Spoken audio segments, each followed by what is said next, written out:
শরীফ বাবা জাহিদ ভাই এবং উপস্থিত রয়েছে আমাদের মজিদ হোসেন চেয়ারম্যান সাহেব এবং পৌর আহ্বায়ক, আরো রয়েছেন আমাদের আবু জাফর রসিমুল্লাহ সাহেব এবং আব্দুল খালেক পাটোয়ারি সাহেব এবং অন্যান্য অতিথিবৃন্দ। সবাইকে জানাচ্ছি ৮ নম্বর ইউনিট থেকে শুভেচ্ছা এবং অভিনন্দন।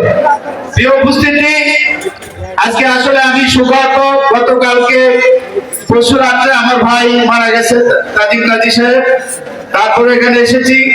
আগামী দিনে ইনশাআল্লাহ আমাদের আলমা জামিয়া আনন্দ সাহেব এই ফরচুন থেকে বিএনপির প্রতীক নিয়ে আসবেন।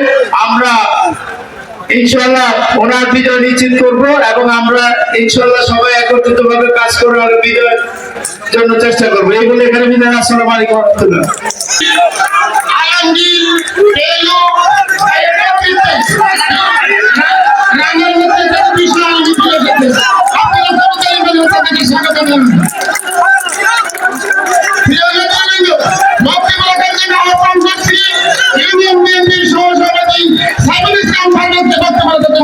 আজকে প্রধান অতিথি জনাব মোহাম্মদ এমএ আওয়াজ আলম সাহেব, প্রধান বক্তা মোহাম্মদ শরীফ মোহাম্মদ এল ভাই, বিশেষ অতিথি ফজলুল্লাহ উপস্থিত মঞ্চে মন্দির ঘোষণা নেওয়া আরেক ভাই অন্যান্যদের কিন্তু আমি সকলের পরিচিতি দিচ্ছি না, আমাদের ভ্রমণ পরিবর্তন করে রয়েছে।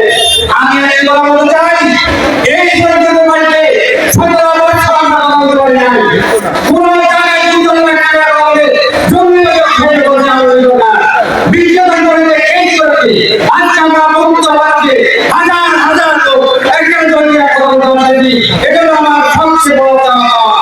আগামী দিনে আমাদের পর্যন্ত একজন নেতা আছে যিনি পর্যন্ত মানসম্মান নেতা আল্লাহ জানা উনি নির্বাচন করবেন।